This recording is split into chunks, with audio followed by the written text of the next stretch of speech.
Hey guys, welcome back to Clownfish TV. This is Neon. I am here with Geeky Sparkles. Hello. And man, oh man, I don't think Borderlands is gonna do very good this weekend. Some of the early reviews are not good. At one point in time, Borderlands had a 0% on Rotten Tomatoes, and as of the recording of this video, let's see where we're at. Oh, we're at 3%. So it was 4 and now dropped to 3? It dropped to 3%. This could potentially be one of the worst rated movies of all time when it's all said and done. And look, I don't think this should surprise anybody who's been paying attention. If you saw the trailer, the cringy trailer with freaking Claptrap, it was like, oh my God. I was really surprised some of the actors like Cate Blanchett signed up for this one. Well, we're going to talk about that because apparently there's another story going around that she didn't get paid much for Lord of the Rings. She got paid in sandwiches. But she's better than this. She's actually a damn good actress, and yeah, this is your legacy. But look, for anyone who's played the game, these actresses, they're too old. Jamie Lee Curtis, she's too old. I thought it was weird they were picked people that were so old. Plus, does anybody even play Borderlands anymore, really? No, the game fell off. The franchise fell off. So I thought. So it's weird to bring it out now when no one's. I mean, the problem is 10 years too late. I think it was greenlit a while ago, and until they got it out, you should have scrapped it. You really should have scrapped it. The way they're advertising it, the way they're promoting it, they're trying to promote it like Guardians of the Galaxy, and it's like it's not. It's just it looks awful, and so for every step forward we take with video game movies, right? So we get a couple of good ones. We get Sonic and we get Mario, and The Last of Us did really well on HBO, and then we do this shit, and then we're gonna have this followed by that Minecraft movie, which looks like shit too, and we have the same people. We have Jack Black in every freaking one of these movies. Yeah, common denominator there. So let's talk about this. Before we get into any further, please subscribe for more pop culture news, views, and rants, guys. Yeah, woohoo if you do. Woohoo! So yeah, we'll go out to the reviews, but first let's talk about the box office. This is before the reviews dropped. They said it was only gonna make 13 to 18 million this weekend. Oh my God! But it has a $100 million budget. And they need to make 200 to 300 million to make it a success. They're like it's focused on accuracy, action sequences, and a star-studded cast of people that youngins you want to go see the movie aren't going to know who they are. Nobody or care. cares. And like you said, they're like too old for the parts. They're too old for the game. The game peaked years ago. Borderlands as a franchise peaked years ago. It's not relevant anymore. It really isn't. And like I said, the third game, there was a lot of drama around that, and then they shut the damn studio down. So yeah, they're like, oh, we don't know. It might be a big success. It could be a brutal failure. Well, it's looking like it's going to be a brutal failure. They said, despite the fact that Borderlands has a dedicated fan base that's eager to go to the theaters to see the movie, the film's box office success is not guaranteed. Shit. They had a fan base. Do they still have a fan base? It's been, I don't think so. They probably do, but not to the level they need. Oh my God. Yeah, it's way too late to the party. They said, it's only going to make 13 to 18 million opening weekend. I think it's going to be less than that. They're going up against Deadpool and Wolverine. I mean, if you're going to go see Deadpool and Wolverine a second or third time, or Borderlands, which one do you think's worth your money? It said it doesn't bode well for the $200 million box office they need. Furthermore, Borderlands' years-long journey to being made may have caused audiences to lose interest. Yes. Or forget about it. Plus, it doesn't look like the game. The characters don't look like the game. We saw the trailer before Deadpool and Wolverine, and I was just like, this looks stupid. Like, who's going to go see this? Yeah, it looks awful. And people don't even know. The general public doesn't know what it is. It looks like it's trying to be Guardians of the Galaxy, but it just, like, come on. I want to see Jamie Lee Curtis's tits. I like 30 years ago. I mean, I like Jamie Lee Curtis. No, I don't mean I need to see... But she's too old. They're too old, and it looks bad. Beyond that, even if, just hypothetically speaking, they took some liberties with the characters from the game, right? They said they were focused on accuracy. Bullshit.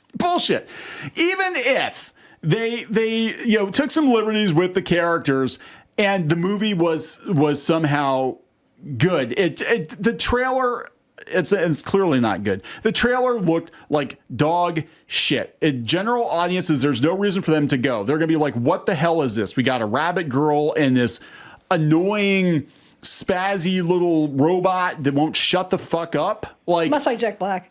Yeah, pretty much. Like, what the hell is this? They're just like, oh, he was a big deal in Mario, and a big deal in Jumanji, so let's put him in this movie too, and he's going to be in Minecraft. He's in all the video game movies now. 3%. Borderlands is a catastrophic disappointment that plays like hack to pieces studio slop, betraying everything fans adore about Gearbox Software's franchise in derivative, regrettable fashion, from IGN. So drearily routine and slapdash that even an AI would deem it too plagiaristic. Oh, that's funny. What we get with the film is a noisy, insufferable, and embarrassing video game adaptation that can be seen as yet another example of studio-driven cash grabs treating their audience like dumb cardboard pieces. And this wasn't Disney, guys. No. Grace Randolph is the only one that gave it a good review. Oh my God. Wait, is she literally the only one? Oh my God. No, I think there was another. What did she say?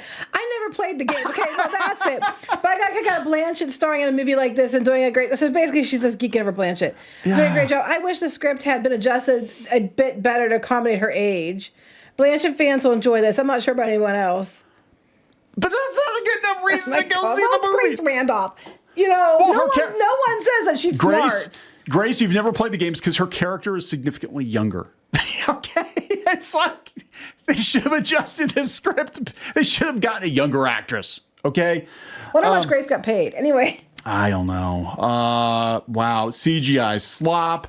At least Borderlands gets points for crafting a vibrant post-apocalypse setting. I actually looked at it and I'm like, it reminds me of Tank Girl. Oh, kinda. But not as good. It's a shame it all adds up to Guardians of the Galaxy with worst jokes. Yeah. Totally messy, narratively janky, and slathered with pasted over narration that reeks of creative indecision. The film is an embarrassing affair for even the most hardcore gamers. Wow. It's Eli Roth. Is he botched an attempt to make a multiplex hit from an edgy nugget of intellectual property? Almost certainly yes. Blanchett's charisma is unkillable. So she might actually be good in this movie, even though the movie itself is shit. Wow, the definitive worst film of Roth's career and another strike against AAA games brought to the big screen. C-. Borderlands still wants to be Guardians of the Galaxy, but it doesn't come close. Wow. Yeah, so this is the thing. We'll load more. Anybody else give it a...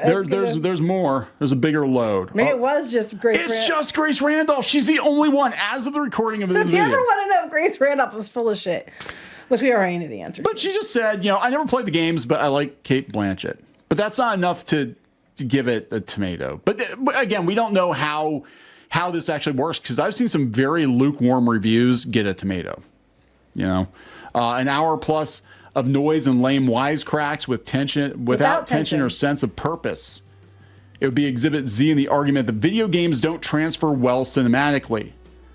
If The Last of Us or Fallout hadn't proven otherwise. Yeah, I haven't seen Fallout. People actually said Fallout was pretty decent. I haven't watched that yet. So we have all these really good or passable video game adaptations, and we get this shit. One. Borderlands is the worst kind of bad movie, the type devoid of any offbeat quirks that could propel it to a second life as a cult classic, feeling insufferable and overlong at a brisk 102 minutes because of its sheer lack of originality. Wow. Yeah, I thought I was watching another one of Guns Guardian entries minus the work put into making them funny, memorable, or dramatically compelling. If Borderlands doesn't stop studio executives from salivating at the sight of every single IP that comes across their desk, nothing will. Holy shit. Yeah, so that's pretty damn bad, guys. So yeah, I think this one's dead on arrival. I am wondering, will this one even make $13 million this weekend? Because nobody's talking about this movie. Well, globally it might, but... There we go, guys. It's just there's not... no audience yet. Because nobody went to go see it. Well, not yet. I mean, previews would be today if they had... Do you want to go see Borderlands? No! Why would I put myself through that? Because we'll be the only ones in the theater. I guarantee it. We'll be the only ones there. I have no desire to see this. When I saw the trailer, I think I even looked at you and said, that looks so stupid. All right, so here we go, guys. This might be one of the worst movies ever made. One of the worst movies ever made. We're going to wrap it up. Yep. Please subscribe for more pop culture news, views, and rants. We'll talk later. Bye.